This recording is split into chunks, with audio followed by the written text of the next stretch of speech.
We're going to hear from the people who know what it's like to be in a crosswalk and dangerous. We know what it's like to have speeding people in your neighborhoods. How many of you got speeding people in your neighborhoods?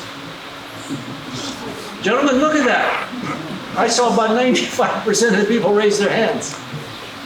Tonight we want to listen and we want to act on it.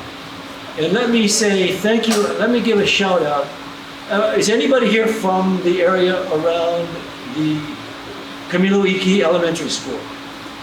It was you a number of months ago saying, my God, are they speeding up the hill to Kalama Valley, down the hill to Luluia Home Road? What are we going to do about it? And then COVID was still around. And even though I'm welcoming you, my colleagues, two of the House and Senate, are on the mainland traveling. And the good councilman has another event, but I couldn't postpone this any longer. We kept going back and forth for 3 months just trying to plan tonight. I said, my God, let's do it. It's time to move on this because all of you have been very patient. There's a gentleman in the back from Kalama Valley that tried to get a crosswalk for how long? How many years? The mayor of Kalama Valley, are you here? How many years have you been waiting to get a crosswalk? 20. Oh, 20. He's exaggerating. It's only been about 15, or at least. The point is this. We have listened to you. We know there's a problem. And these are the experts. I don't say that in a flattering way, but I want you to know that if this was 5 years ago, you want to talk about speed bumps? They say, no, wait a minute. You want to talk about the rumble strip? Well, we're not ready for that yet. People have seen, and I don't say it in a negative way, but people have seen what happened in McKinley High School. When those students were walking the crosswalk and got slaughtered, I think all of us who are in office or who are in the government would say, that is totally, totally unacceptable. We can do better than this. And the way that some of the technologies come up, they're not really expensive. So political will is arising. I'm not going to say it's 100% here, but the wind is at the back for the communities that want to be safer. Hawaii Kai wants to be safer. That's the message of our office. Now the message on the agenda says I'm supposed to welcome you. I welcomed you, but I'm supposed to introduce people. The first is the Speaker of my house. Who's the Speaker of my house? Where is she? Where's Farida, my wife? There she is, standing up in the back, watching, making sure that I speak into the microphone. That is Farida. We also have a lawyer in the family from Boston who's visiting just to take the bar exam. Where's Johanna Ward? She's sitting back by the cameraman in the back. Johanna, thank you for coming. She's the only lawyer in the family, the only one I can argue with and I always get beaten by. And also here we have the office manager. If I can't solve the problem, she can. It's Jillian Anderson in the back. Jillian is in the back. And we have the camera crew of Kyle and Pete, the one who's been putting microphones in. Where's Pete? Pete's still outside? You know, in politics, it says if you don't have a photo of the event didn't take place. So they want to make sure that what we are doing tonight took place. And in fact, I know a lot of you are going to keep my feet to the fire to make sure that when we say we're going to do something, that we actually do it, because that's the bottom line of what we're doing here today. So with those introductions, I want to add one other thing. We have the caucus manager, who also is a member of our team. And she is someone who, how would you say, is a taskmaster and make sure that everything is on time. She's probably going to chide me for being late or putting this all together. But this is Sharon, Pete's wife. So Sharon, welcome to you. Welcome to Hawaii Kai. And we also have, we have Jackie from Representative Case's office who lives in Hawaii Kai. Jackie waved to people in the back. From Representative Case's office, even now we have a Washington, I forgot your colleague's name, who's in the Washington office of Representative Case. Shout your name out. Listen. Okay, welcome to all of you, but welcome all of you constituents who are the ones that I have the honor to represent. And believe me, you guys are tough to represent. You know why? According to the last census, 96825 has the highest educated per capita people in the state. And you guys ask hard questions, and that's not the problem. The problem is you demand answers. So gentlemen, this is a warning for a shot across the bow. Now let me get to the real introductions of those who are going to make this evening complete. From the Department of Transportation, a man who I've never seen not smiling. He is a gentleman and he knows what he's doing. Please welcome the Director of Transportation, Mr. Ed Sniffen. Thank you for coming. Pleasure. And next to him is a constituent, another guy who drives hard, but he also happens to be the head of the Department of Transportation Services in the city and county, and he has been recently called, how can I say, Roger Morton? He's kind of like the guy who runs the rail, the skyline, the scraper guy, Roger Morton. Welcome, Roger Morton. And the two who protect you and keep you safe from HPD, we have Major Brian Lynch, and we have Barrel Lynch, but you get all the money. Oh, you're the one with the money, or they're the one with the money. And Corporal Mao, let's give HPD.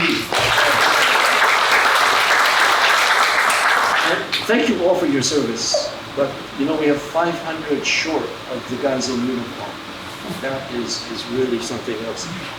Okay, according to all of the prompting from the back, I've got to move directly to our first speaker, who has the option of either coming to the podium or speaking from his seat and telling us all about what it is that the Department of Transportation can do, what they have been doing, and how we, as Hawaii Kai, can understand the Department of Transportation position on safe streets as well as those that are in the crosswalk. Please welcome the Director of Transportation of the state of Hawaii, Mr. Ed Sniffen. Ed, it's all yours. I think this one is a bit low. Aloha, everybody. So thanks so much for having me today. Wanted to just come out and, of course, support the board. He's such a strong supporter in the legislature to ensure that we get the resources we need to provide the services that you all depend on. We really appreciate you. Thank you. Wanted to come out tonight really to listen in and see what opportunities we have in working with the community to make things a lot safer for us on the state side. We know that speeding is a big issue. If you look back the last 10 years, speeding was the cause. Speeding was the cause of half of the fatalities that occurred on the system. And that's what caused the crash. But if you look back even further, in all of the crashes that occurred, regardless of the reason the crash occurred, speed was the reason for the fatality, always. So for us, if we could manage the speed, ensure we could bring it down so that people start driving the speed limit more often, we can eliminate a lot of fatalities on the system. Right now, we're averaging about 107 fatalities per year on our system. And that's down from 160 that we had in 2006. So we all did a pretty good job of bringing us down to this point now. But it's still 107 people that we know, that we love, that die every year. Absolutely unacceptable. Especially when 55% of those are DUI, DWI. 35% of them are excessive speed for the reason for the crashes, and another 25% are distracted driving. And that's a low count number because we can't really check after the person died. When we started looking at the system, we wanted to make sure that we see how we can address things to ensure that we get more compliance more often. So we started moving towards speed management devices on the system to ensure that we don't have to worry or depend on people complying. You'll do it every time once you hit that first speed hump you hit. We wanted to make sure that we have tactics in place that require you, that uses physics to require you to slow in different areas. That's why you see a lot more roundabouts that are popping up on the system as well. So when we started looking at speed humps, race crosswalks, roundabouts, those are tools that we can use to make sure that people follow the rules. Wish we didn't have to do it. I wish that everybody would just follow it anyway. But especially after COVID, right? During that COVID time, we started seeing excessive speed significantly. We started seeing a lot more aggressive driving on the system. And I don't know how else to get rid of it, except to put these physical impediments in your way to make sure we follow the rules. So that's what the DOT is doing. Right now we have, 135 on the system statewide, raised pedestrian crosswalks or speed humps. We have another 30 or so that are planned just on the state system. And that 160 or so are focused in areas where we know there's going to be conflicts between bicyclists and pedestrians and vehicles. At schools. Any school crossing that is not signalized in our system will have a raised crosswalk or a speed hump on it. That's the mandate from the DOT. To make sure that in these areas where we know we'll have our children, our walking through those areas, we want to make sure we keep them safe. The added benefit to these, and you can see it on the system itself, whenever you have a raised crosswalk or a speed hump, it not only makes things safer for bicyclists and pedestrians, but left turners now can start coming out because there's gaps in traffic that they can see because we don't have significant speeds coming through. Those are the benefits that we're seeing in the system. In addition to that, we're also adding in a lot of full enforcement that the legislature is controlling. We're adding in a lot of full enforcement that the legislature supported us on. Red light camps out now. We have 10 locations that we have that we're testing out. Once the pilot's done, we can start pushing it forward in the rest of the state. We just got legislation that allows us to move forward on noise cams. Now, noise cams is not a safety thing, but the noise cams that we're putting in can be doubled up as speed cams when we get the legislation for that. So once we start putting those in, we double up the number of cameras that we have for speed enforcement in the future if we can get that legislation through. All of this is to make sure that everybody complies so we can get this 107 number down to 0 eventually. I gotta say, I was really, really happy 2 days ago when we hit 39 days straight of 0 fatalities on the system. And when I went back 15 years, we've never had 1 month straight of no fatalities. We had 39 days, but starting in June 18th, going up to July. We almost made it to the end of July when we had a fatality on a Maui roadway, which is really sad in and of itself. But the reason for the fatality is absolutely ridiculous. Four downhill bicyclists went on the hill in the area that it's supposed to be in. A driver, 6 cars back, decided he was going too slow. So he busted it out in front of everybody, crossing over double solids, went down, missed the back 3 bicyclists and hit the front. Just ridiculous fatalities that we're seeing out there because people are just not used to following the rules. So we're hoping that the systems that we put in place help everybody, just remind everybody that it's easier and safer to do it this way. Thank you very much. Okay. And all of your questions we're going to have after the presentations. And I think we'll have Jillian passing a microphone around so you won't have to come up to the podium. But everyone will be heard if you have a question. If you don't have a question that's being asked physically tonight, get Jillian a piece of paper or get the email and you can send it. And thank you for that. Unbelievable that we've never had over than a month of fatalities. It's phenomenal. Maybe we got some good news from the Seafood County. Please welcome Roger Morton, who's going to speak to us. Thank you, Representative Ward. First of all, I want to acknowledge I got some really dedicated staff here who have shown up to, because from the city's point of view, we're really here to listen to the residents of Hawaii Kai. But I want to recognize our Chief of Traffic Engineering, Kelly Akasaki, our urban area traffic engineer, Aaron Redub, and our Chief of Public Transportation, Eileen Mark, who's also a Hawaii Kai resident just down the street. Myself, I'm more than 50 years a Hawaii Kai resident. I'm a Kalani grad.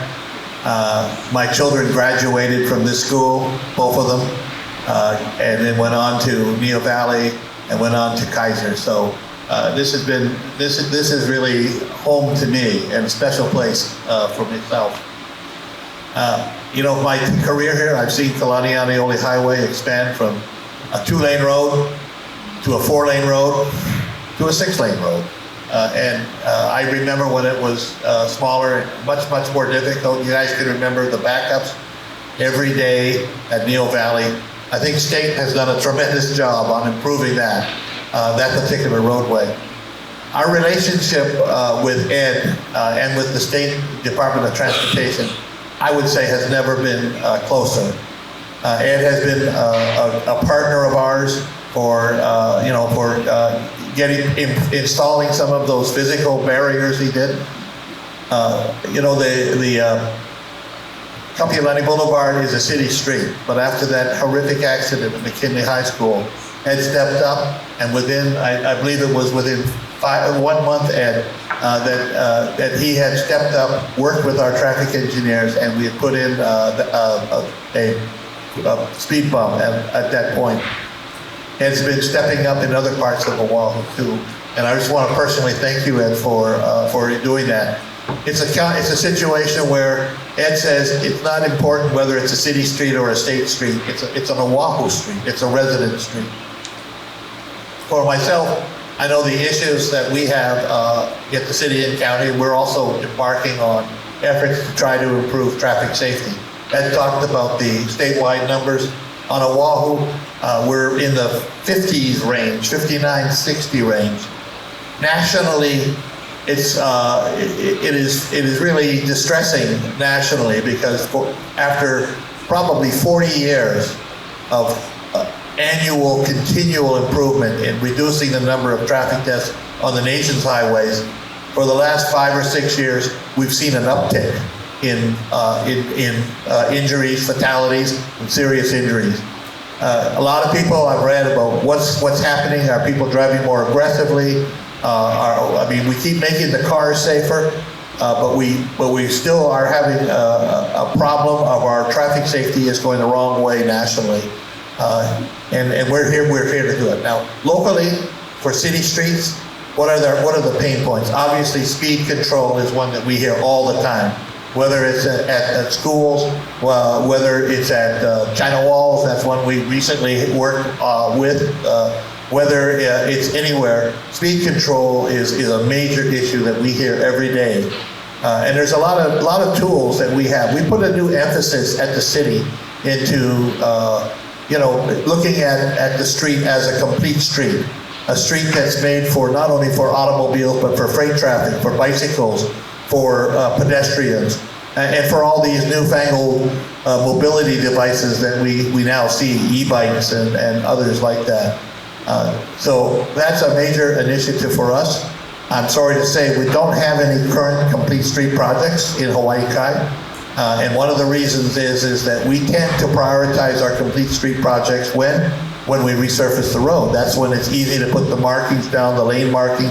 And you guys are fortunate that about 5 years ago, we completed most of the resurfacing of most of the streets in Hawaii Kai. That's not to say we can't do things in between that, but that's where our prioritization usually is when we make physical changes to lines, bikeways, and things like that.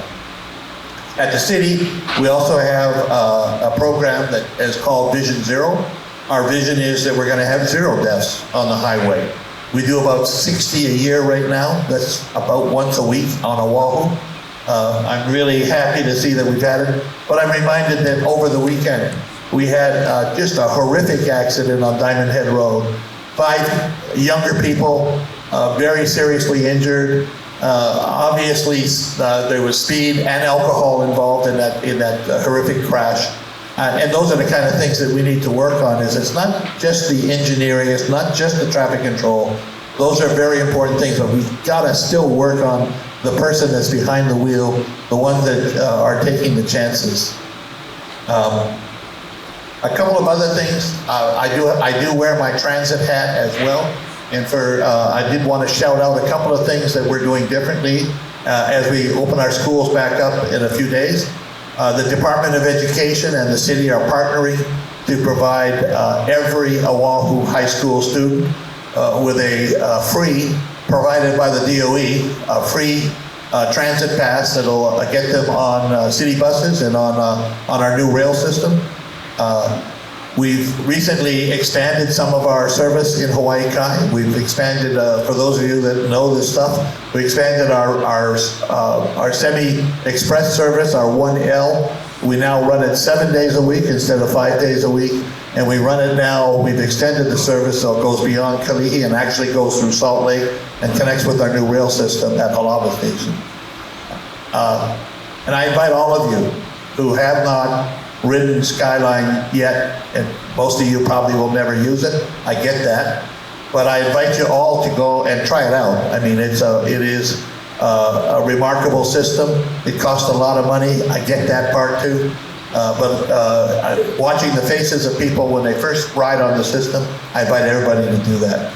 I also want to remind everybody that August is our Pedestrian Awareness Month. I know that there's going to be some sign waving. I know Ed's involved in some of that. Some of our staff are involved in that too. But beyond that, I'm really here to listen to the residents and to the extent that we can, we'll answer your questions. And if we can't answer them, we'll find an answer and get back to you. Mahalo. Thank you, Roger. That was special. Did you notice the relationship between the city and the state? Doesn't it kind of give you an inspirational, warm feeling? If only the Democrats and the Republicans could get along the way you two guys, we'd make a lot of progress. Roger, thank you. Thank you for the plug. By the way, how many of you have ridden the rail? Now that he mentioned it, how many of you have ridden it? Okay, maybe 5%, 10%? When do we get our, now we have those who watch over you day and night, 24/7 about, well, not only speeding, and did you hear what he said about, Ed, you said DUI, like 50% of the fatalities are DUI? That's not cool, guys. And the ones who have to clean up the mess will go out there are you guys. And we're first going to hear from Major Lynch. Major Lynch, let's welcome Major Lynch. Good evening, everyone. Thanks for having us. With me is Corporal Mao. He's the head of our CPT team. Most excellent guy. The guy in the back is Lieutenant Nishimura. He's actually the watch commander right now for the watch that's working. I don't have a long speech. I'm just here to continue listening to what your concerns are and to continue to hear from you so we can be more effective. We don't always see everything, so it's important to be here with you to listen and understand what your concerns are and maybe improve in areas that needs improvement. So without any further ado, I'm happy to give this back to you, and if anybody has any questions, we're happy to listen. And I would also just like to add, in my experience so far in this district, what works is when we do work together. We're the law enforcement end, but there's some things that we cannot do, but if I get together with Ed and we talk story and we decide, hey, this might be a good idea over here, we can join forces and go out and make a bigger difference for the community. So the good news is, since we've been here, we've been able to manage 2 microphones that didn't work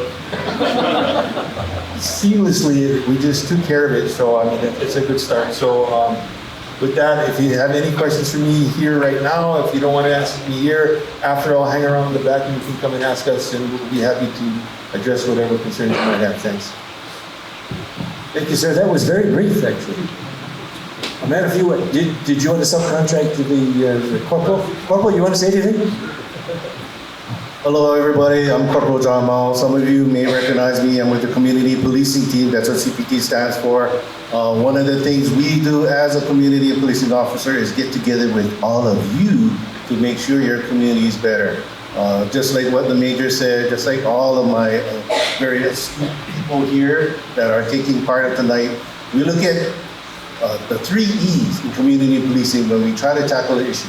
First E, of course, is education. That's where we come in. We work with the schools. We work with our friends from the Hawaii Kai Lions.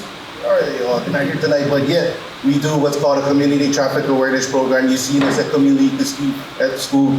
You've seen us at Kokohe Elementary. You've seen us by New Valley Middle. We go out there, we hold our signs and express all those good ways of safe driving, right? You see the signs, all of a sudden, yeah, that makes sense. Well, that's what we do as community policing. The other part of it is we do enforcement. That's why we have Major Lynch here. All the officers that work hard out there to take care of our streets, make sure everything goes right? But also we look at engineering as a solution. So those 3 E's are a big part. And I just want to add, maybe we should add a 4th E, and that's everyone. Everyone here should be selling that to your family, to your ohana, because all of you are part of the community, and the community is you, right? The community is you. And we work together with that. So with that, thank you very much, and I'll pass on the mic. Corporal, did you say CPT? Yes. Any of you know CPT chat? CPT chat, the one that's going to make a head fake for everything that exists, that has any sense of truth to it, that's interesting. I'll remember what community policing is. The CPT chat is a dangerous, well, let's say, it's a spooky thing that's coming. Okay, this is the time that we stop talking and we start listening. We have a microphone here, which we are going to pass around for you to ask questions. And for Kyle to give whoever spontaneously, and by the way, we want to ask questions initially regarding the speed bumps and the other. I know some of you want to talk about something else, but I said, let's wait till the speed bumps and the crosswalk issues get resolved, and then we'll move from there into other Q&A. So who's going to be first? It's always the most difficult. Give it to the General. General Pauling. Thank you for your service, sir. Do you have a question? Thank you. Yeah, I have a quick question about the speed bumps. First of all, I agree with you. I think they are a good preventative tool to use to monitor, control speeding out there a lot of times. But I was also wondering, is there any guards around it? In other words, I don't ever expect to see a speed bump on the freeway, for example. Can you go into a little more detail on where we might expect those things to come up? And my second question, and then I'll put the mic away, is we live on a street that goes down a hill and there's a stop sign there. And a lot of cars ignore the sign and it's kind of a blind corner. They just shoot right on out. And it's a matter of time before we do have an accident there. Is there anything in the engineering point of view that's being considered for those kind of scenarios where a car is going down a pretty steep hill? They do a California stop, of course, and then you continue on. And there could be pedestrians walking across there, or there could be just a car with kids going in it, going to the store or whatever. So those are my two questions. Thank you. So I'll answer the first one. For the first question, where we can expect to have these race crosswalk distance times. We're focused first on the school areas. And secondarily, we're looking in other areas where we expect to have high conflict between vehicles, bicyclists, and pedestrians. So what we found is, when we first started out our process to put these speed bumps there, we actually only designed 9 of them. The other 70 came in from the community. When we started looking at areas that we were installing speed bumps on, we heard from the community that at Castle, per se, when we started putting those 2 speed humps in those areas, the community came out and said, if you go further down near Moakaka, there's people going around that corner at night. If you look at the 2 houses in that area, 2 of them has holes in their fences because 2 vehicles went through. We started looking at speed in those areas, and we found that at night between 10 o'clock and 2 o'clock, a bunch of people are driving really fast around those turns. So we added 2 more raised crosswalks in those areas just to make sure we could address it. So really, we're looking at all areas where we can anticipate speed being in conflict with people living there, bicyclists, pedestrians, and houses that are in that area. You might see them in the past. We've always been looking at just local roads or lower speed roads, but now we're putting them in even on Kali Highway, in areas where traditionally you would not have considered a raised crosswalk to go in. The reason for that, though, is anytime I see residences on both sides of the highway or drivers for pedestrian and bicycle traffic on either side, the freight route or your ability to get quickly from one point to another is no longer the priority. The livability is the priority. So although you won't see them on the freeway, H1, H2, or H3, you're probably going to see them on a lot more of our local streets where we have residences and drivers on both sides of the road. For the stop signs, that's a tough one, but what can we do when we have instances where there's a lot of stop sign violation? We do, at the city, we'll do a few things. First, we will take a look at what's been the record at that stop sign. What is the safety record? Have there been crashes there? Are those things? Can we do anything to make the signs more visible? A lot of times, some of our signs get to be not visible, and we'll do it. Sometimes we make the signs larger. Stop signs, make them larger. Sometimes we put stop sign head type of signage. If we have stop sign violations and my staff takes a look at it and verifies it, I regularly write a letter to the chief, please, asking the chief to prioritize enforcement at that particular area, and then that'll trickle down. It'll get to the major. It'll get all the way down And they will do that because ultimately when we're dealing with something like stop sign violation, it's all of us. Sometimes it takes that enforcement to make that work. And those are the, you know, the procedures that we take within the city. Roger, let me intervene a little bit in the sense that your department has done something that only maybe University of Hawaii does, and that is kind of count noses as to what people do right and do it wrong. And if some of you know where Kamakani is, where Little Home Road is, there's a blue sign that says 29% of you good Hawaii Kai residents stop for a person in the crosswalk. I saw that and I challenged Mr. Morton, and he was a gentleman enough to get the guy who did the survey on the phone to explain. Could you explain to them what you guys are up to and how we can redeem ourselves? Because 71% of us don't even stop at crosswalks. We have a problem on the island here with people that fail to yield to pedestrians that are trying to cross the road. Now, the law says that you have to show intent that you want to cross the road. Most of us, I mean, that means you got to look like you're going to cross the road, perhaps take a foot on the road.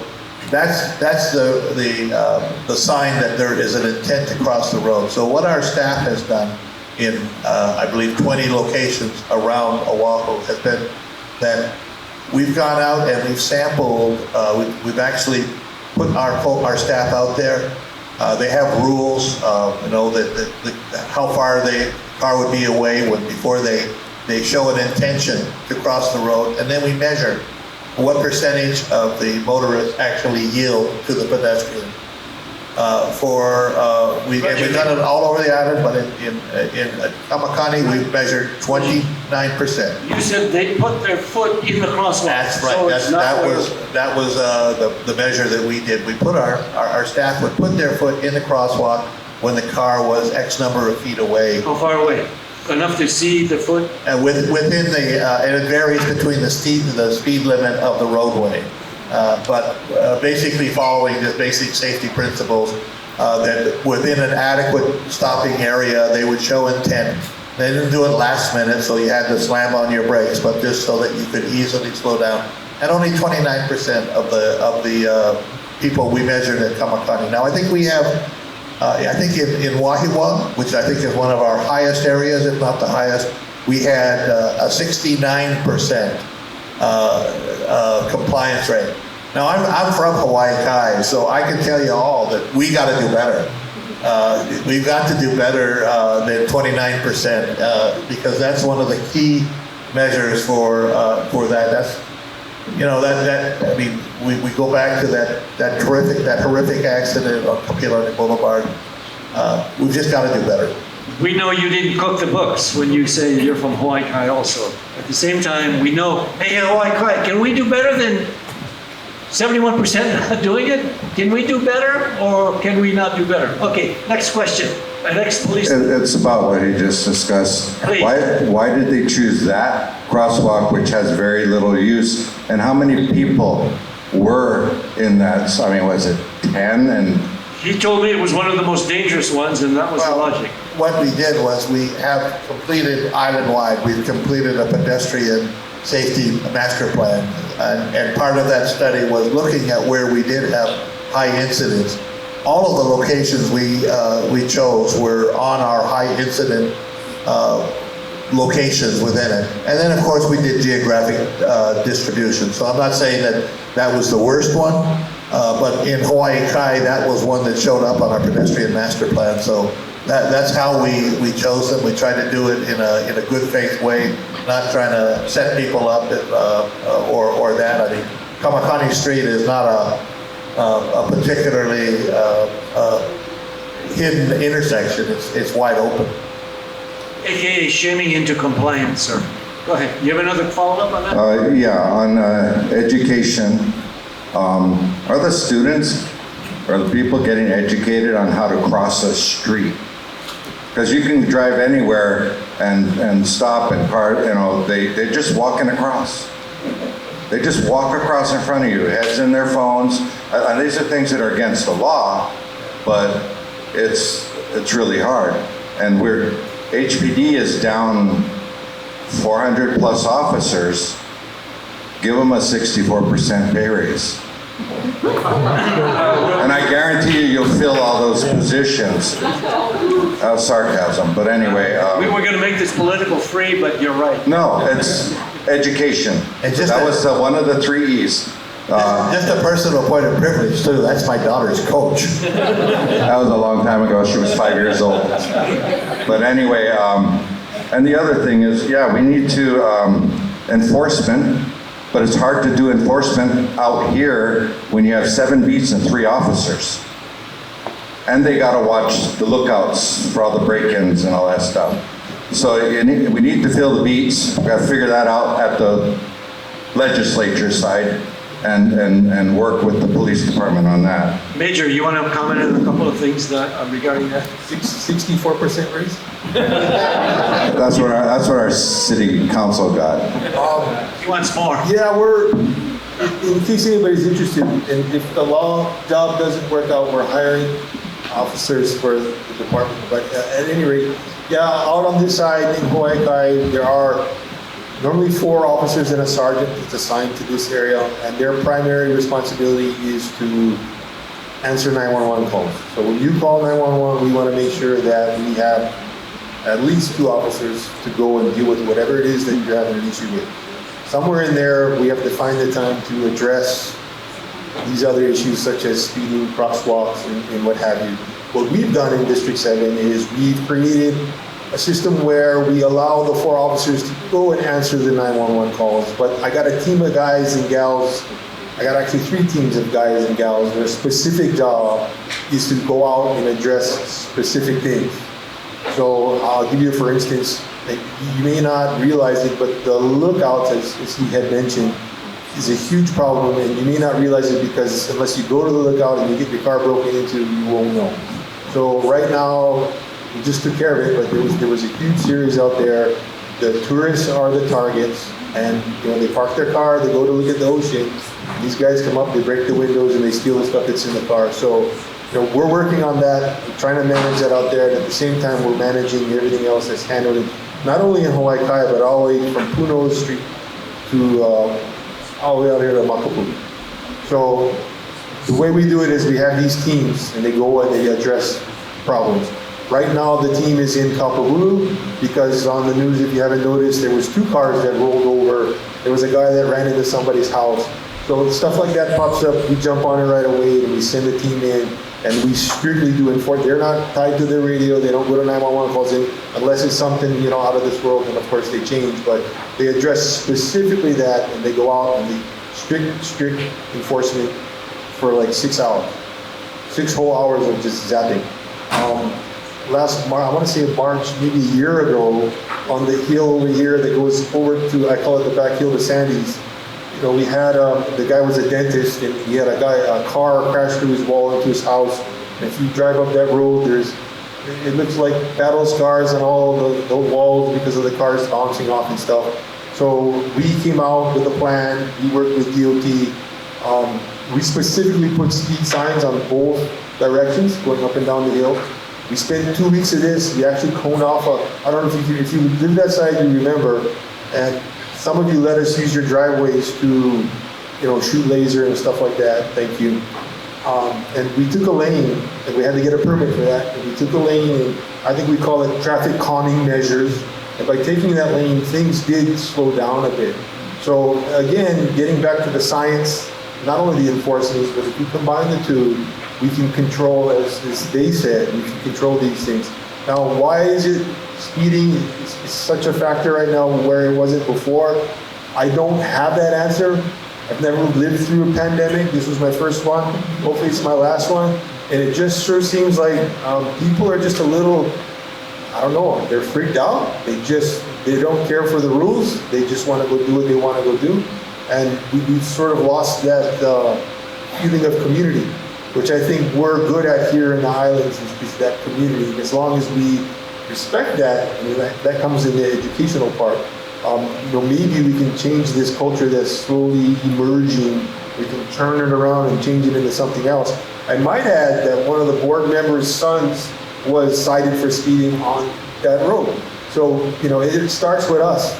It starts with our family, and it starts with the community, because us folks live in this community. And so if we don't start with us, our kids, the people that live in our household, how do we expect everyone else in the community to, adhere to what we got going on? And so, again, if you need something we don't see, you can go to honolulupolice.org. We have an email system there. You can email us a problem. Or like Roger said, and there's different colors for different things, and they all come from their side. I got a whole bunch on my desk. And all I do is I give them out to my teams, and we go out and address them. If something's more important than something else, and that other one waits, and then we go out and address that. So it doesn't get ignored, it gets handled the best that we can do. But we can't always see everything, so that's why we depend on you folks to have meetings like this, and we come and we listen, and then we talk and we come up with plans, and then we address the problems. So, yeah. So Major, you got business cards that people can get? Or gentlemen, have you got business cards? honolulupolice.org. And no, I don't have business cards. That is generic. Okay, we have another question. Before that, I wanted to say one little footnote to what the Major said. And it has to do with not only us, but particularly the police. I have seen in the last couple of years, people running red lights with impunity. The enforcement, I know, look, we got 400, maybe 500 people less. There's not the enforcement to say, hey guys, you can't do that. Did you notice when they put up the cameras on Vineyard, how many people are getting, you guys are only getting warnings, right? Now they're paying through the nose. That'll stop them big time. The point is, with the labor intensity of the police force, we can do it using technology. We're not going to become like China or you know what the second most camera nation is in the world? The UK. They got cameras everywhere. We don't want to do that. We want to give a shot across the bow, give the people an alertness, and then hopefully on their own recognizance, we'll do that. Okay, next question. Who's the gentleman? Mr. Mulcair, please. Thank you for the invitation, Mr. Ward. And then, my hearing may not be real good, but Ed, did you say that you have speed cameras up now? No, we don't. We don't have legislation for it yet. Okay. So the cameras that we have, what I did say was, the red light cams that we have up and the noise cams that we're going to be putting up are the same technologies that can be used for speed cams in the future, should we get the legislation approved. And at the Pulio Kalani Neighborhood Board, we saw a presentation by the company that's, I guess, handling the cameras. They showed a video of people before they entered the intersection, the light changing, and entering this intersection, leaving the intersection. And I guess if you get a ticket, you can actually review your video. So it seems to be really well done. And Major Lynch, one time I heard 300 short, and then I heard 400 short, and tonight I heard you're looking for 500 officers. Is that accurate? I've been in this department for 32 years. We've never been full. And to be honest, I'll answer your question. I stopped keeping track many years ago. Okay. I take what I got, I do the best I can with it, and hopefully we hit the mark. I want to say we're on 450 right now. Okay. And as a business owner, we're having a desperate time hiring people. What is your position on the red light cameras or the speed cameras? I believe the red light cameras work. When people know that that's there, it's a deterrence. I think one factor of the equation that often gets overlooked is they do their science, they do their work, they plug in the cameras, which alleviates us from doing the enforcement, although we are involved in that process in some way. But then when we're done doing it, it goes to the courts. Now, the bite only hurts as much as it hurts in the courts, right? And so if we're not all lined up and we're not all on the same page on what we're really looking for out of this, then if somebody in that equation doesn't do their part, then what he did, what I did, or what they did, or vice versa, it really doesn't work. And so that's a struggle that we constantly have, and we work with the prosecutor's office to make sure that we're all in line with the same focus and getting what, I call it, get the juice for the squeeze. I'll share that with Judge Ong.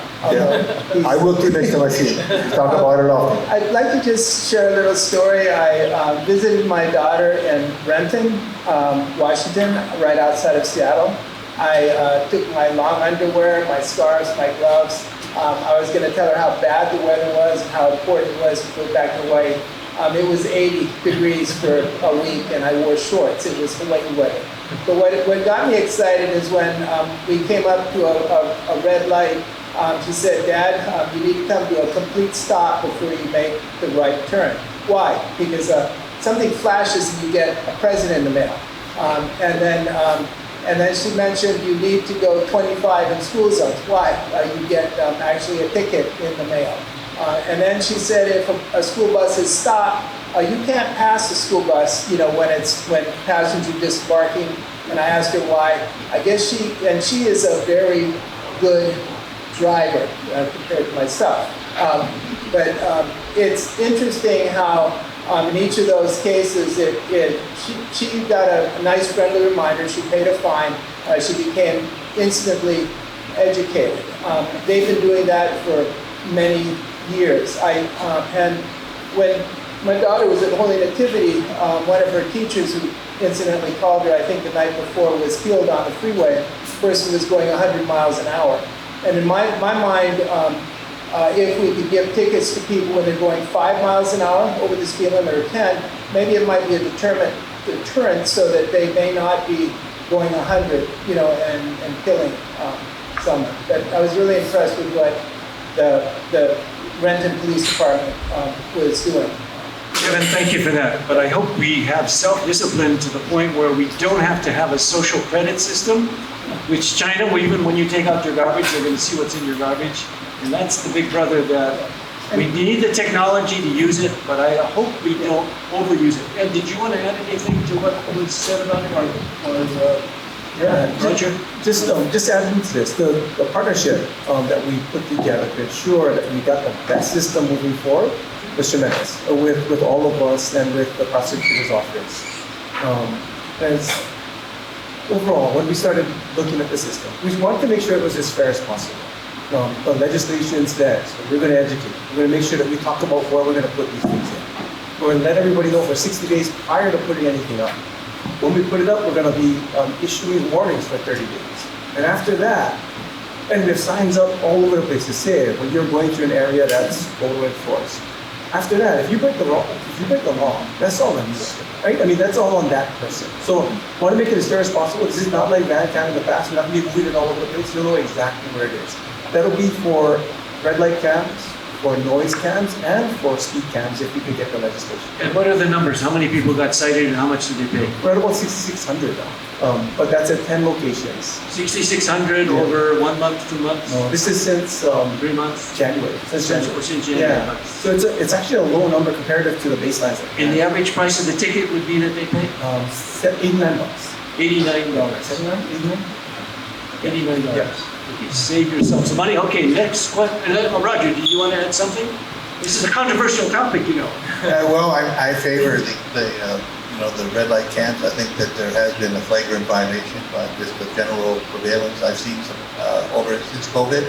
I've seen outrageous behaviors. I saw one a few weeks ago where I was at a red light and the car beside me just blatantly took off right through the red light. And but usually what I see is 1 second after the yellow, 2 seconds after the yellow, 3 seconds after the yellow, 1 second after the red, 2 seconds after the red, and it's just there's just too many flagrant violations that we all see every day. So I'm totally in favor of the technology that our state partners have done, and they work. A lot of those intersections are on city streets. These are things that our two staffs work together to determine which intersection. We fully support the state. Okay, next question. Yes, sir. Yeah, go ahead. I have two questions. The first one is, in some jurisdictions, when a pedestrian is trying to cross at a crosswalk, the traffic is required to stop in both directions until the pedestrian is across. And my understanding is that's not the case in Hawaii, that somehow or other traffic is expected to stop in the side of the road that the pedestrian is in. Is that correct? I believe you are correct that it is required to stop on the side of the road that you are crossing on. I've been in jurisdictions too where both sides are required to stop. But I think you're correct on that. And on a one-way street, I believe it's halfway over the street, I think is the actual law. So, I think your observation is spot on. Okay. The second question, my concern is speeding on Hawaii Kai Drive, especially the section from Kalaniʻaleʻole up to about where we are here. I have to cross every morning on my morning walk at the crosswalk that is just at the intersection of Kauai High, right? So I'm quite aware of the speeding. And as a short-term or simple measure, would it be helpful just to put up one of those signs that tells people how fast they're going and flashes at them if they're going too fast? I mean, people may not realize how fast they're going. People drive 45, 50 miles an hour in the morning, and the speed limit's 25. We could do that. We have done that in various places. I think HPD has some of those speed indicators. We have some. I would tell you that our experience are that sometimes they have a very short-term effect, but other times they have not been as effective as we have. But certainly, I'll ask my staff to see if that's one of the tools that we can use in that particular location. I use that stretch of roadway several times a day, so I know what you're talking about. Okay, the next question, sir, and then Kyle, we have this gentleman here, and then Marcia. Okay, please proceed, sir. Okay, well, thank you for coming to this and holding this session for us all to listen and learn. I'm actually from the other side of the Aopua'a in Waimanalo, so I'm really an outsider here. Well, I wanted to, first of all, thank Ed and his team. They're going to be finally finishing the road work in Kalaniʻaleʻole and Waimanalo in a couple of weeks, we hope. So that's all good. But there'll be a big learning point there. There's 4 speed tables going in, or 4 speed humps going in, where they weren't before. So we're all going to learn how speed humps very close together actually influence driving or influence cheating in some way to try to get around them. One point I wanted to make, driving through here for, I don't know, 7, 8 years, is one thing we have is the crosswalks we have are not very distinct in many areas. In many areas, the pavement is damaged and the pavement painting goes away. In some cases, they're painted 20 years ago and haven't been repainted. But the crosswalk design, in my mind, does not inspire a critical view from the driver because it looks just like anything else. It's the same white paint as the sidelines or the lane lines. Nothing distinctive about the crosswalk says, hey, this is a place where people and pedestrians go. And so a thought I've always had is that if we could jazz them up a little bit and make them look like there's something where people belong, put footprints in them, let kids have an art contest at school, part of the education thing, figure out what it takes to make crosswalks look like a place where people are. And maybe that would have a bit of an inspiration in terms of having drivers pay more attention. The other side of this is in the clustered areas where there's a lot of things all together. The crosswalks and now the speed humps going in both cause the drivers to have a narrower vision. So they're paying attention to getting the car down to 30 to hit the speed hump at the right spot, not looking to the side to find the pedestrians. So there's sort of a negative aspect to that in the clustered area. So those are just a couple of comments. So basically making the crosswalks more distinctive and more indicative of this is where people are and lives are at stake in this place, I think would go a long way towards getting drivers to pay just a little more attention to it. Roger? Let me try that a little bit anyway. Around schools, we make a concerted effort to make our crosswalks more visible, particularly. We go to the different, we just don't go to the double line type of crosswalk, but we do the cross hatching at school locations. Where there are crosswalks where the lines are totally faded, our staff will go out and we'll check those. And if they are warranted, then we will create a work order, and our sister agency, the Department of Facility Maintenance, will eventually come out and prioritize it. The easiest way to report that is through the 311 app. That is, take a picture of it, send it in, that will go right to DFM, and that's the best way to do it. That's for the crosswalks. For the location of speed bumps and speed humps, I'm going to turn it to the speed hump champion of the world, which is Ed Sniffen, to speak. I appreciate that. I'll just go back to the crosswalk real quick too. Anytime we look at crosswalks on a federal aid system, we got to follow national standards. So in the past, when we started looking at trying to dress up a crosswalk, especially with using schools, at Art and the like, we're turned down by the feds because we got to follow their standards. But we're still working on some pilots off the federal system to try and see, to show them that it works before we start pushing it back on the system itself. On the speed hump side, what we found so far, and the area that we bunched most of the crosswalks together in the closest proximity is on Lynch Street. We did that because we have 3 schools in that area, about 3,500 students walking there daily. We have 6 crosswalks within a 2-mile stretch. It worked out really, really well. What we found, not only during the school time when kids are leaving school, they're coming in the morning, they come in small waves. In the afternoon when they leave, everybody leaves at once. It's calmed traffic tremendously in those areas, especially because we put them in such close proximity. So it's not like people can speed up in between the crosswalks. So when we started looking at the Waimanalo area and trying to see how we protect those portions, especially because of the fatalities that occurred in 2 of the crosswalks in the past. And looking at the distances that we have, we think it's going to work out pretty well. Especially because when we see people coming up to raise crosswalks, it's not the first time that they hit it that's important. It's every other time after that. Once they know it's there, whether they saw it and slowed down that first time, or whether they hit it because they didn't expect it, because they never saw it in their drive before. The second time and every time after that, they'll always pause coming to the crosswalk, which allows more visibility for things that are going on around you. So it allows you to take in, to potentially yield for pedestrians that are coming through, and actually allow for yielding of other vehicles that are coming through in different areas, whether it be cars or bicyclists or micromobility devices and the like. So we've seen a lot of success from that side. Regarding DOT attractiveness in terms of the crosswalk or DTS, are minimally midnight contractors allowable to go out and paint the white stripes at night? I've been asked that, and I wasn't sure how to answer that. Well, the answer is no, but the more frequent one is residents and businesses that take it into their own hands to paint the curbs red. And if you do that and we catch you, then our Department of Planning and Permitting will send a letter to you ordering you to paint the curb back to a natural color. And we have that issue in different parts of the island. There's there are parts of the traffic code where parking is not allowed, period. Like, for example, within a 4 foot of a driveway.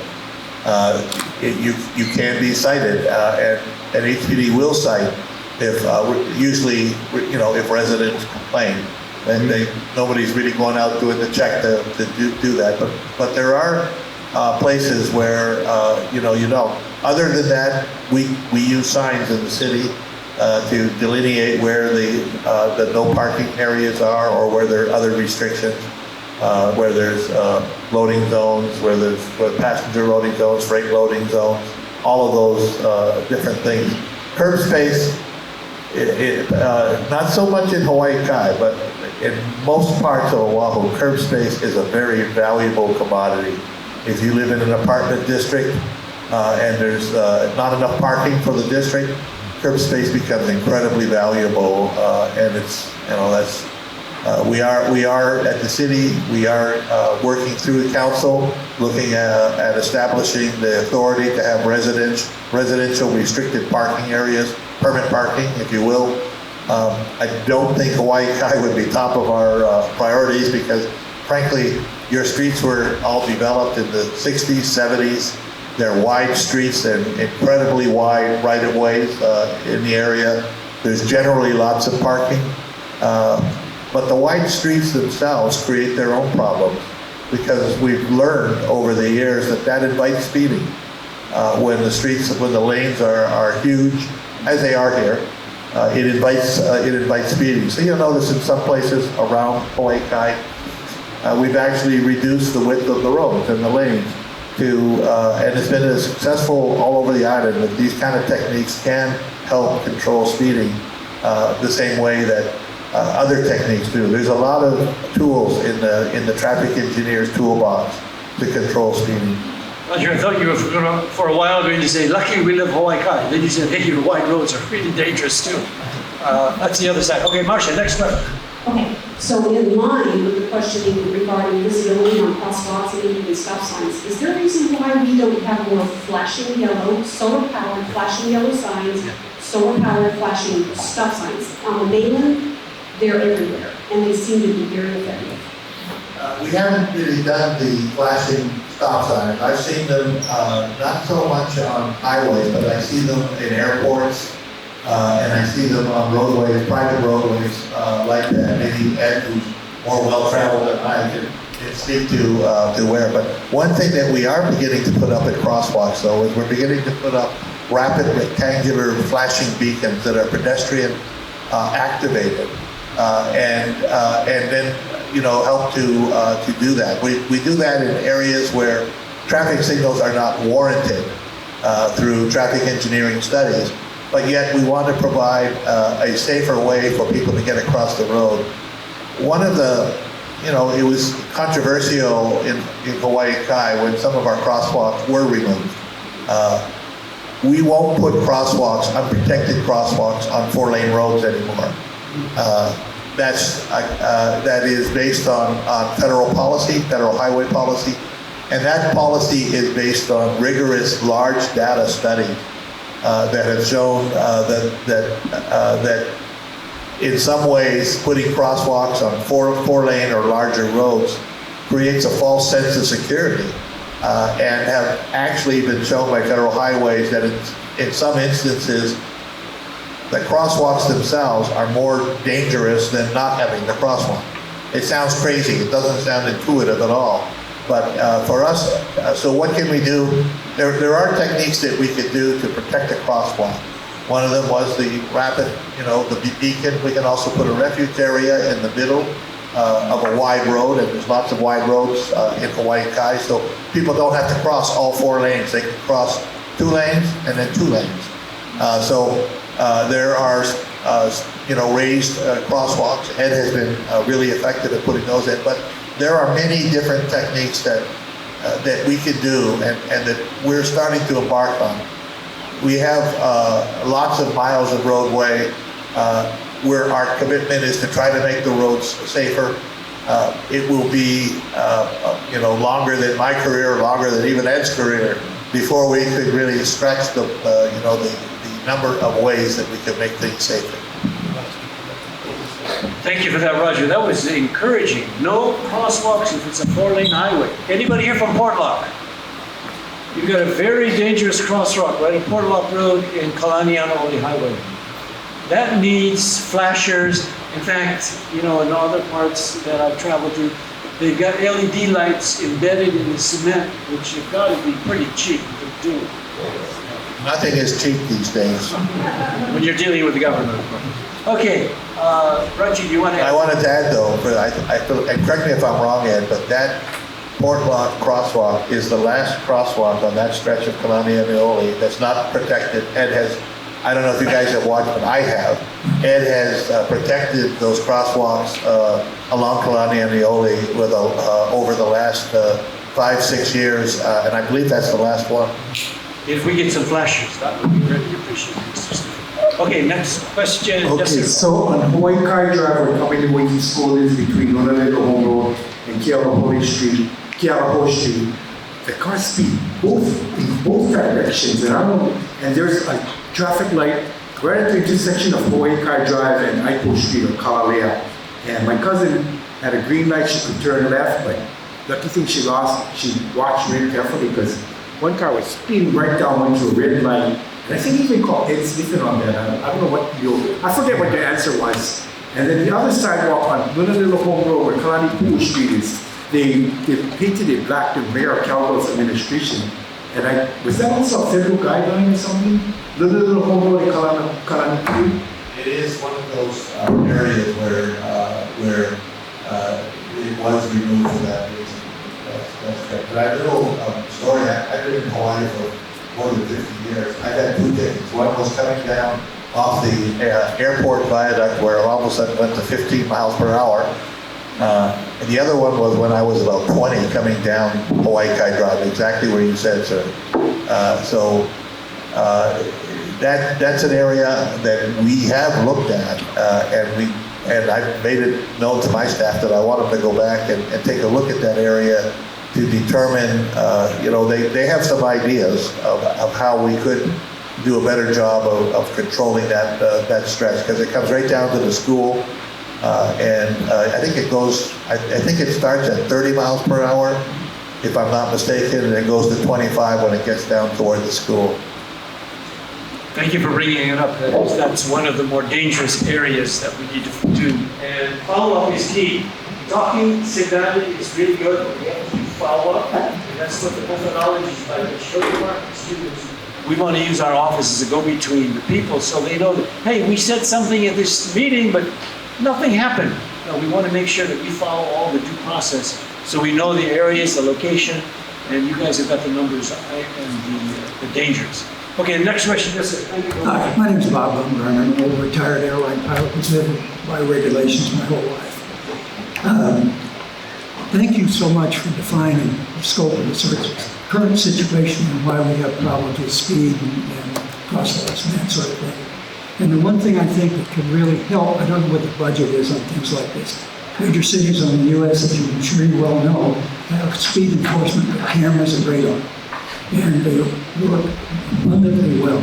They identify the car, the license plate, the speed, the time, and you get an automatic report on it. So maybe the guys that sitting up and wait for an emergency call can monitor these things and submit tickets. But anyhow, you get to submit an automatic ticket. I read Chicago's policies on it. And what they do is they set it up so that they get an automatic waiver on the first time. It's a warning. And so that they begin to see that this thing works on them. All the streets that have the lighted camera, the camera automated systems have signs. This street is monitored by cameras, automated cameras. It doesn't say where. So, I mean, you put those signs down at the first of the street, or maybe a reminder every now and then, and it really does identify the speeders. And to me, the most important things that we need to worry about first is, I live across from Kaiser, and that school area, people picking up kids and dropping them off all the time, not too many during crosswalks. But the school areas, work zones, and parks. If you can concentrate on those areas first, it'll make a big difference, I think. So thanks very much for all the info you gave us tonight. That's a good question. That was good advice, actually. If I may, sorry. So really appreciate the thoughts. We put in a bill last year in legislature that will allow us to move forward with speed enforcement. And we need the legislature's support. The good thing is the legislators are very supportive of safety of the system. But it would be good for the community to come out and let them know that you support it as well. I support it with moderation. We don't want to become so. By the way, my wife and I just happened to be visiting her sister from South Africa who was in London at the time the Queen passed away. So her sister was driving us to a train station of which there was places where the cars go and the bus goes. She went in the bus to go to the parking lot, which then 3 weeks later we got a 30-pound ticket saying, hey, you were in the wrong road going into the train station. 30 pounds, please. And there's the camera, there's the car, everything that we did. Which, okay, we made a mistake. We were like maybe 5 seconds off the road. Some of that stuff is a little bit extreme. Now look, I'm not a libertarian, but I'm also not one who says, hey, let's go with impunity into the way we've got it. We know the world is going more and more towards autocratic authoritarianism. In fact, if there's anything in the geopolitical sphere, I'm not going to get off into political science, but the whole struggle now in the international sphere is between democracy and authoritarianism. I'm not going to talk about Xi Jinping, but you know what's going on in Taiwan, you know what's going on with Putin and Ukraine. That's the big macro of macros. Sir, please. Hi.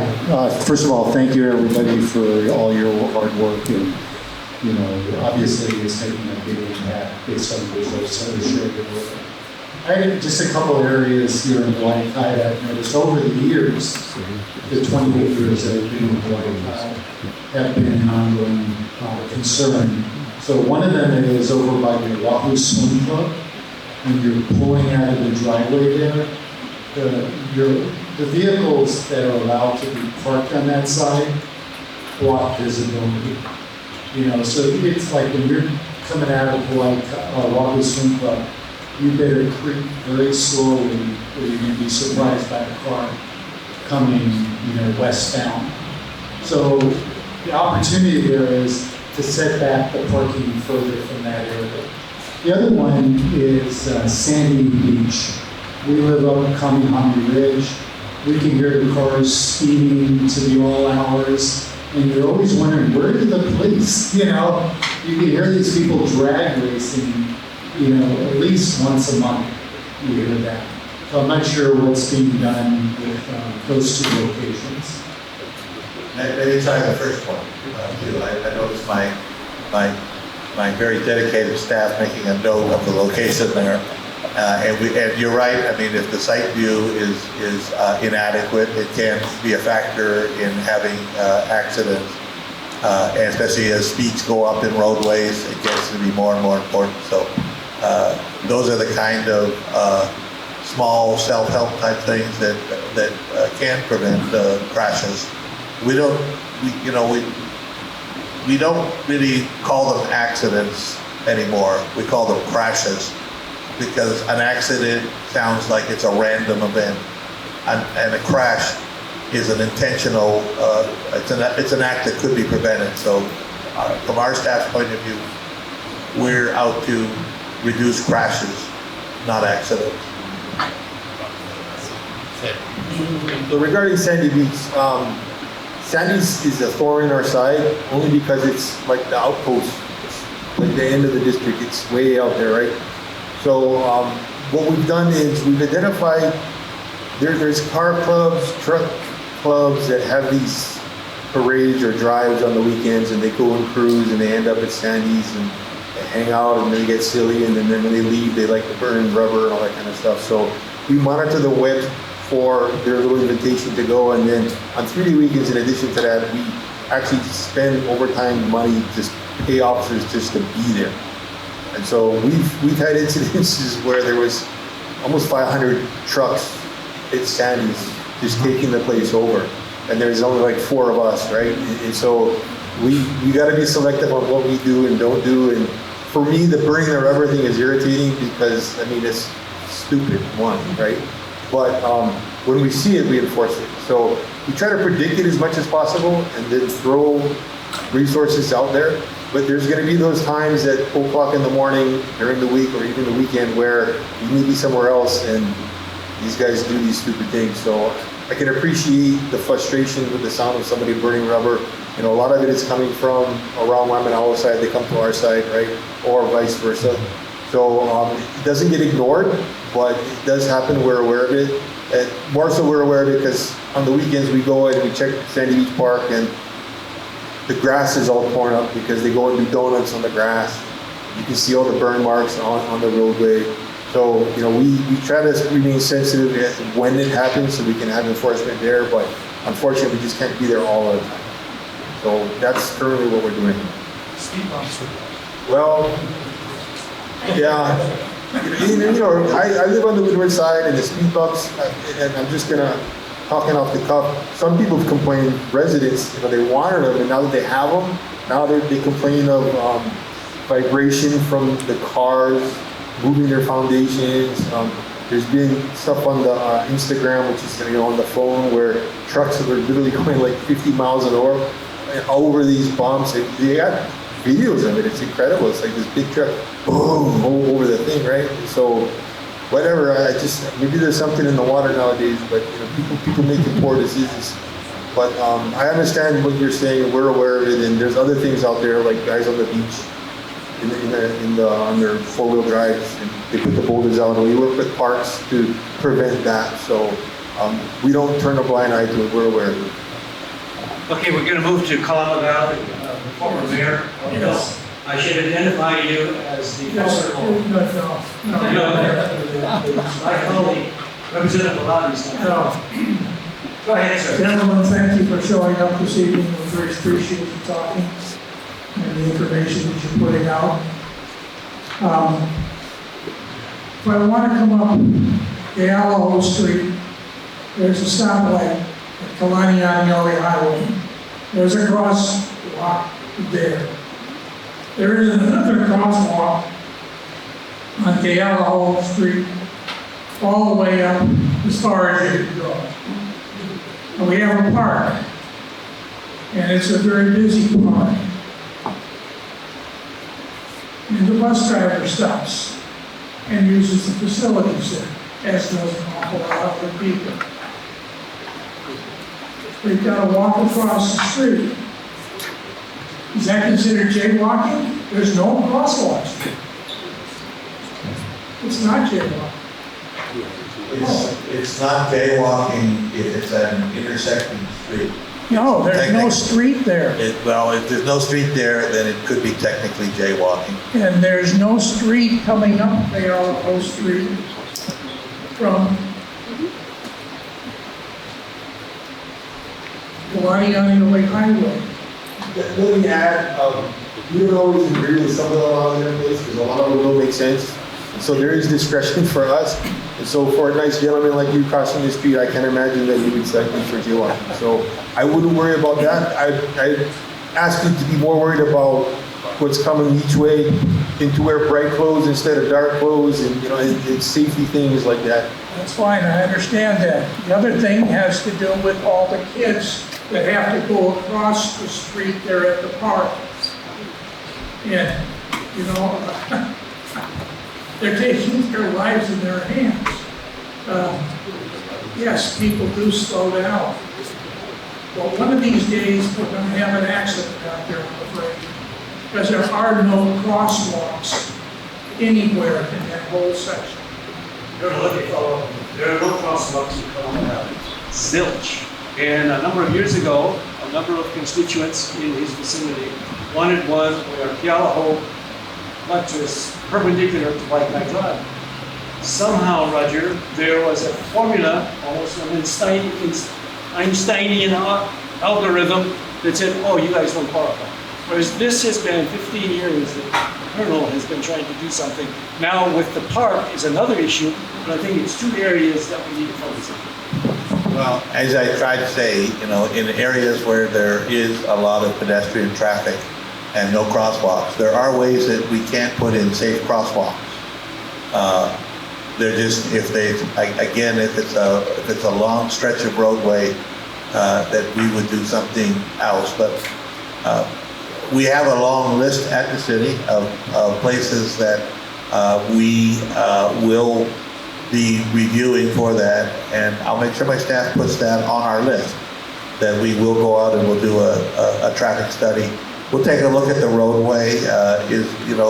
Sometimes the roadway provides the constraints that we just can't get around it, but sometimes it can. I'm trying to visualize the exact location. I can't quite do it in my head, but we'll go out and we'll take a look at it. Thank you. Okay, we had envisioned that we would have a 90-minute discussion. All of you got very interesting questions. We're not going to wrap up, but look, if some of you got to leave, fine, but we are now going to continue our questions, and we want everybody's questions to be answered, but particularly, we want to be able to follow up with you gentlemen, because this is very, very important, very heartfelt. You know, everybody's been pretty calm tonight. Very impressed with that, except for maybe Mr. Jones. Please proceed. Thank you, sir. Major Lynch. I think these race crosswalks are good signs. Are you concerned that it might impede your work because you need to go from point A to B sometimes in a hurry? In regards to the speed bumps, absolutely. But you know, if the community wants it, then we have to work around it, right? But if we need to get somewhere quickly, that would impede us. I might retire and open up a brake shop with suspension, you know, because probably make more money doing that with all these speed bumps. But yeah, I mean, that's a logical question, and logically, yeah, it would impede us from, or even an ambulance, Can you imagine somebody in the back of an ambulance who's really hurt and they got to slow down? Like that stretch on Khalid Street is actually very effective. But if you've ever gone through there, it's like, ooh. I hate to be in the back of an ambulance going through all of that, right? But here we are trying to figure out solutions, and if that's what it is and we got to do it, and that's the traffic calming measure, then if that's what everybody wants, then we got to work with it. So we do consider emergency vehicles. We consider public transportation buses. We consider all of those. And in the design of these things, we look at them generically. We call them speed humps, but they're actually carefully designed for the roadway. Some of them are more speed tables. Some of them are designed to allow large vehicles to navigate them better. And so the design of these also, they have to take into consideration ADA issues. They have to take into consideration drainage issues. Are we going to, if we're going to have a raised crosswalk and we try to mate it up with the curb, are we blocking the flow of water? If so, then that makes it much more expensive from an engineering perspective to solve those types of issues. So they sound simple, they sound generic, but they really have a lot of science and a lot of engineering that goes behind each and every one of them. That's probably, I think that's for us is much more complicated than putting the asphalt down. That's the easy part. And I appreciate the question. So every time we put in these raised crosswalks, we go through EMS, make sure that we check in with emergency responders to see how it would affect them. Definitely, when emergency responders are trying to get to the location, it'll slow them down a bit. But what we found is the response back is, but it's limiting some of the calls we would have gotten there anyway. Last year this time, there were 70 fatalities statewide on the highway system. This year there's 47. And we think that managing speed has a big reason for it. I mean, it's a big reason for that. And not just because of the locations that we put the raised crosswalks in, but when we track speed statewide throughout on all systems, and we see speed going down, which is a good thing. So that's what we're trying to do. We're trying to balance it out to make sure that mobility is still a priority in different areas, but safety is the priority first. Leadership is also a big issue. So your fingerprints are on that, Roger and Ed and Rachel. It takes not only a village, it takes a whole state to be able to do that. But cutting fatalities in half that's quite a big deal, actually. Okay, Kaleo, you have a question. Please proceed. Hey, how's it? First of all, thank you guys for showing up. I know it's hard with you guys' schedule, and thank you to the community for showing up. It's good to see everybody out here. First of all, I'm going to give credit where credit's due. And I was on the Hawaii Kai board last year, and I ran for city council. But Adam Du, Keola Fisher from Tommy Waters' office, we got together and we drove around Hawaii Kai. We drove by Kamiloiki Elementary School, and even Senator Chris Lee. We started at Kalama Valley Shopping Center. We went, Mayor's gone. We walked to the park where he was talking about. And as we were sitting there talking about what is best for this area, there was a lady and her young kid trying to cross with a stroller, but there was a big truck right there. So she couldn't see around, and around that bend, it's kind of like a blind bed, like he was saying about a wobble club. So when we was talking to Chris Lee, he said that this could be possibly a site for safer routes to school, because a lot of kids from Kamiloiki walk down, and even when they, Mokohano Street, they have to take that road and come down. But from there's no crosswalk for them to cross Kealoha Street. So that's the issue. I know the legislation passed a budget to improve, safer work areas, I guess, around schools. So hopefully that's one of the sites that we can use. Around here, I was pushing for it while I was on the Hawaii Kai neighborhood board. This crosswalk right here, there's a lot of parents that park either within the 5 feet of the crosswalk or in the crosswalk, and kids are trying to pass. The school has a crossing guard, but when that crossing guard is done, the kids can't see around the cars and they shoot out. And there's cars that fly by up and down this road, no matter if it's during school or after school. It's a dangerous road. And I know, Roger, you were saying that it's illegal for us to go and paint the curbs red. Well, one of the things I was pushing for is to mark these curbs red, and I was gonna go out and paint it myself, right? And Tommy said, nah, you can't do it, that's illegal. But the curbs are already red, they're just really faded.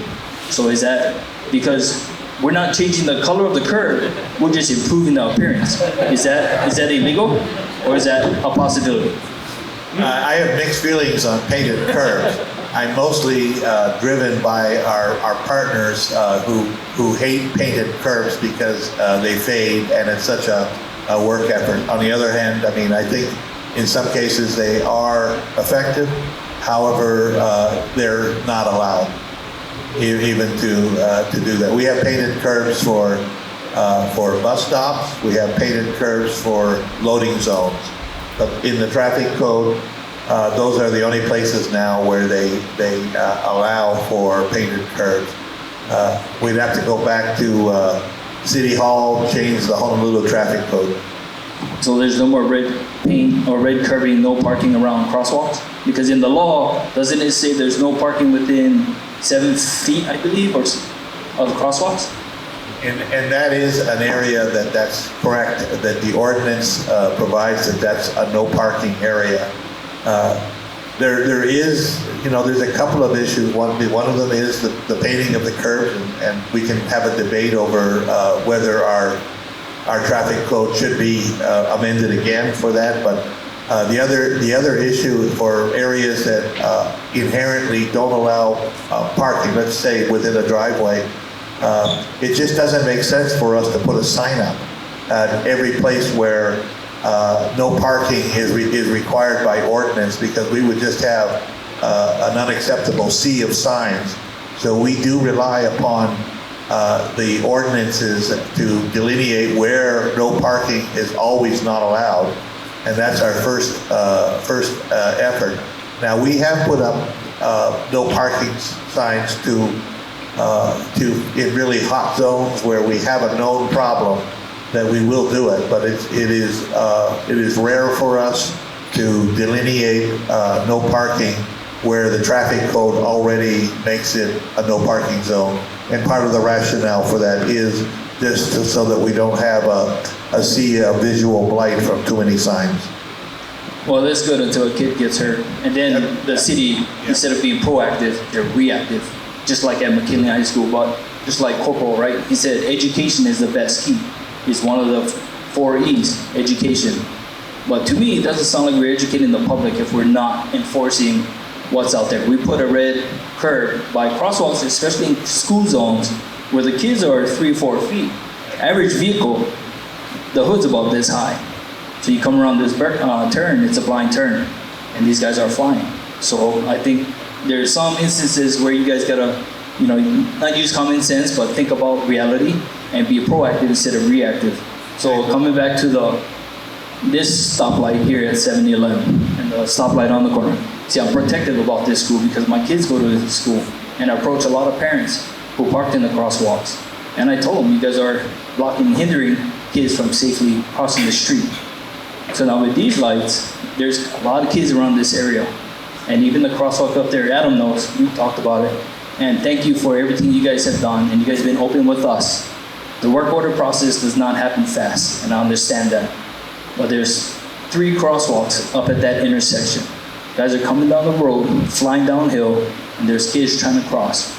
And there's 2 crosswalks where there's cars parked in between both of them. And they're not, visible to the cars. The issue is also at these stoplights. People use Hawaii Kai Drive to cut through all that traffic over there on Kalanian all the way by Costco and Safeway. And they just blow through all these stoplights with kids already in the crosswalks. So I understand the red light cameras. I know people are gonna say, no, you guys are invading my privacy. I don't want red light cameras. Everybody has dash cameras. Everybody has cell phones.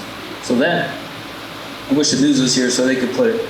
That's a BS excuse. We need it because if my kid gets it, it's gonna be a whole different story. Now the issue is the state bought all these cameras, all these noise cameras, without the legislation's permission.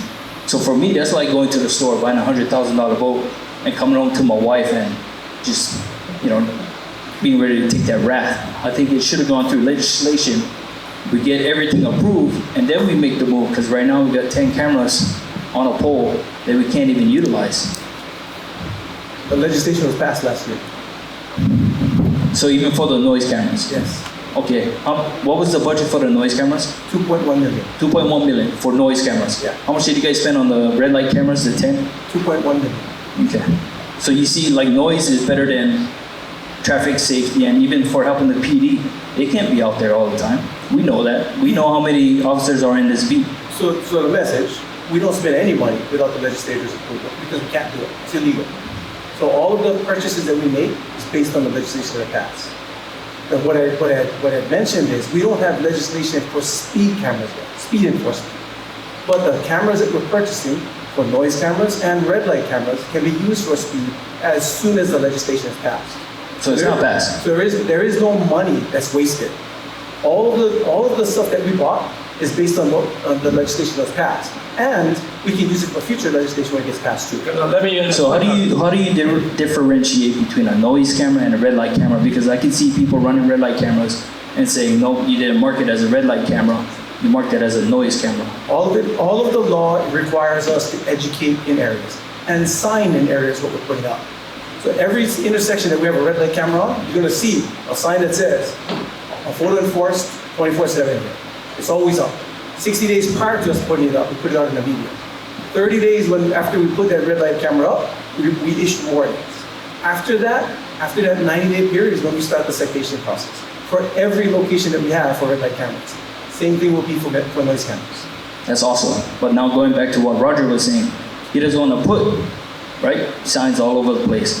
So you guys are more ready to put signs all over the place for red light cameras. Or for like kids here who can't cross the crosswalk safely, kids playing at Kamilawiki School, kids crossing Kalanianaole going to Neo Valley because they just got off the city bus and they have to cross that road, but yet everyone's in a rush. So where's the priorities differentiate?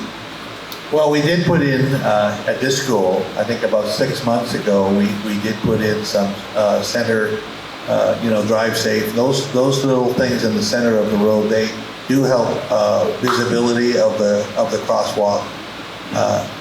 So it's not that we work with the principal here as we do around the island. We do have a Safe Routes to School program. It's a good program. The state still funds it. The federal government has stopped funding that program, but they have transformed it into a Safe Streets for All program, for which they prioritize safe crossings at schools. Those are things that that we haven't really talked about that too much today, but there has been an incredible increase in the funding that's made available by the federal government for pedestrian safety and for the kind of projects you're talking about. So let me ask you a question, you guys. Do all of you guys know what a noise camera is? You literally, this is probably for those who have been to Waikiki and know the noise in the middle of the night. You shoot a gun, basically like a radar speed gun. You shoot it at the noise and it reads the decibels. For one who's been on the committee that voted for that, we were fascinated by the technology. The fact that you could do that, and I don't think the costs are that expensive, but to be able to do that with the noises of dogs and nightclubs and all the Waikiki people, it's a boon. So that is something that is being utilized, and I think for the betterment. You want to wrap up? Because we're going to start wrapping up. Yep. So what is the minimum incline on a hill that a speed hump can be placed or cannot be placed? You're right that there are restrictions. My staff is there. Go ahead. They're saying how much? 8%. 8%. 8% rate per speed. Okay. The legal AP is 10%. Okay. So we need to look at other means better for Wi-Fi drive.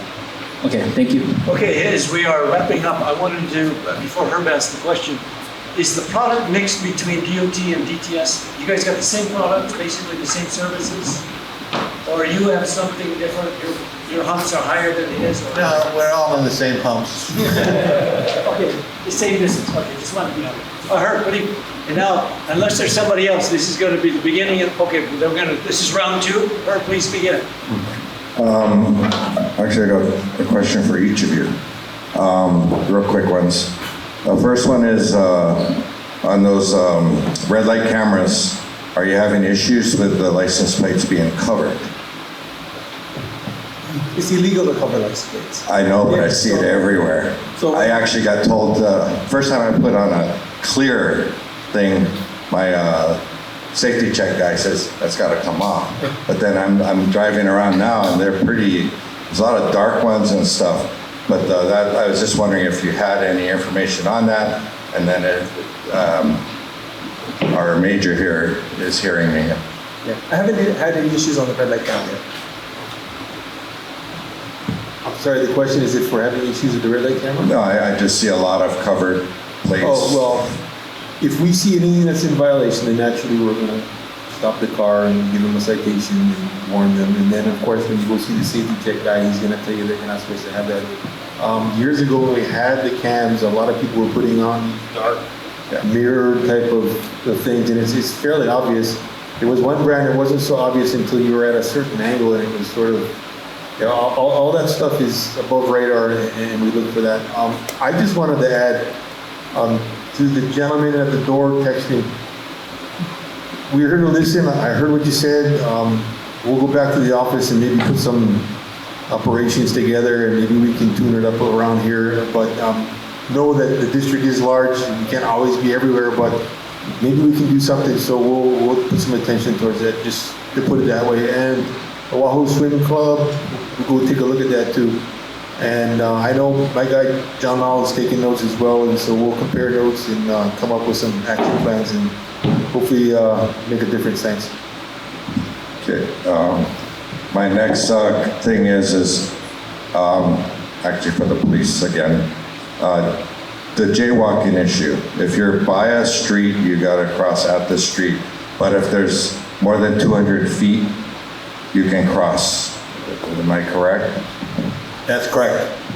Okay. So because my son was kind of getting on me when I was trying to cross Mary Tanner Street, and the light's way over there, and the other one's way down there, and I just says, I can do it safely.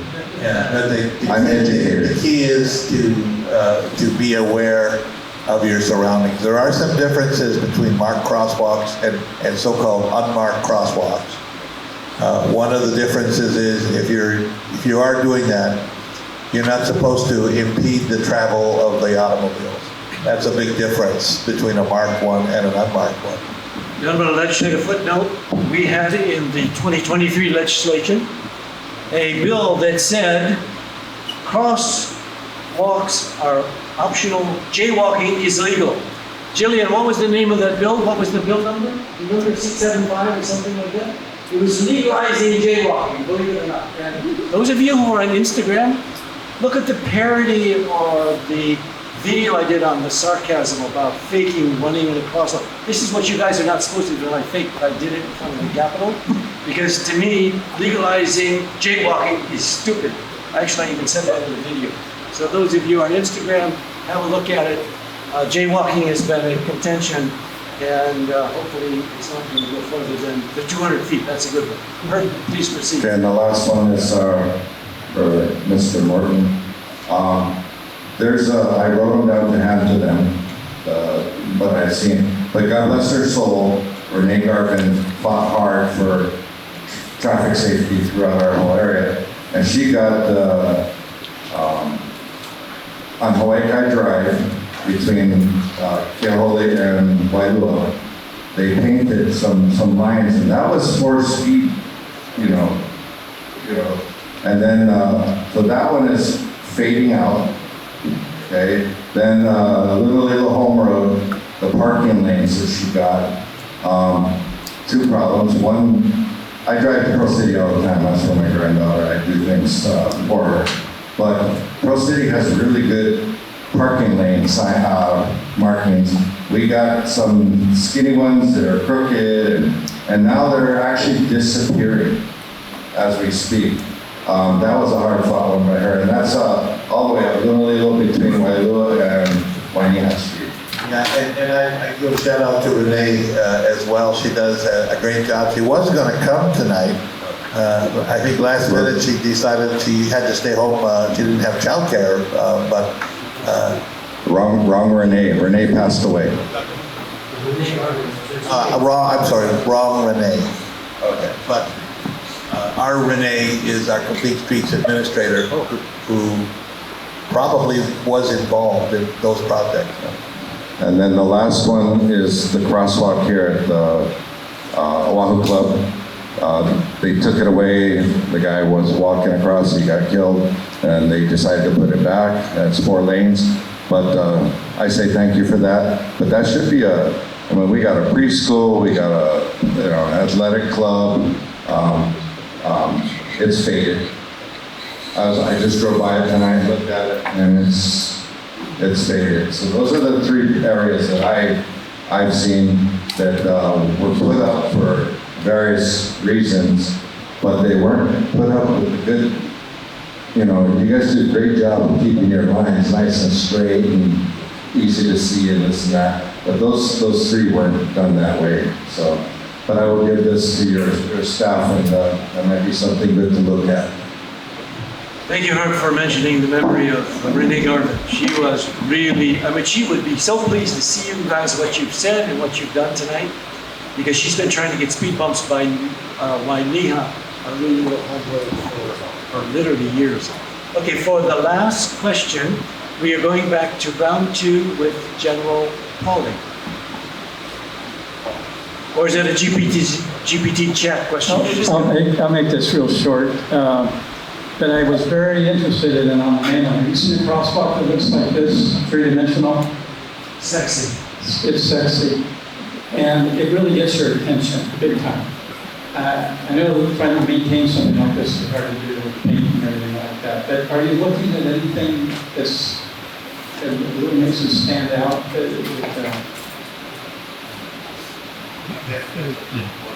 Say it, please. I've got this site that it's 3D, and it doesn't. No, it's just a pavement. I think that probably falls in the same category that Ed talked about. Is that embellishing? Is that you're used to regulations of the general. The Federal Highways Administration has a manual of uniform traffic control devices and prescribes pretty closely what you can do and what you can't do.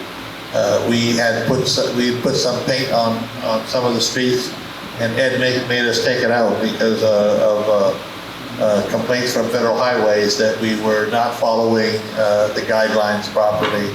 I'm not sure of the 3D approach. Yeah, I'm not sure on that one yet, but I'll take a look at it. Yeah, I'll come and take a look at that thing. For us, we reset our program to ensure that we repaint the whole state within every 5 years. So you won't see faded out areas anymore. But I got to look at what you got. It's definitely out of the box. I know it's not standard, but it got my attention big time. We were driving an RV and I ran across that crosswalk. And my gosh, it stood right out there, and I slowed down. Okay, seeing no other questions, are there other questions? I'm going to call for closing comments from our panelists. Anything, gentlemen, you would like to say in closing? It's appreciate you inviting us. Appreciate all of you coming out. I know the last thing you want to do is come to our meeting after your work day. So really appreciate you all being here. We heard from you, and we'll make sure we follow up. It's really your representative to ensure that we actually follow up with the work that you guys are doing. Yeah, and I just endorse the same thing. And I always enjoy a spirited discussion, and there's always spirited discussions in Hawaii Kai. Yes, thank you for having us. We're happy to be here and listen, and you've given us some ideas to look at. So we'll go ahead and tune it up per se a little bit and see if we can't do some more stuff. So thanks for having us. We're always happy to come out and listen. So thanks. How about a robust round of applause for our speakers? Thank you, gentlemen. And where we go from here is following up, and our office will be the go-between. Thank you, gentlemen.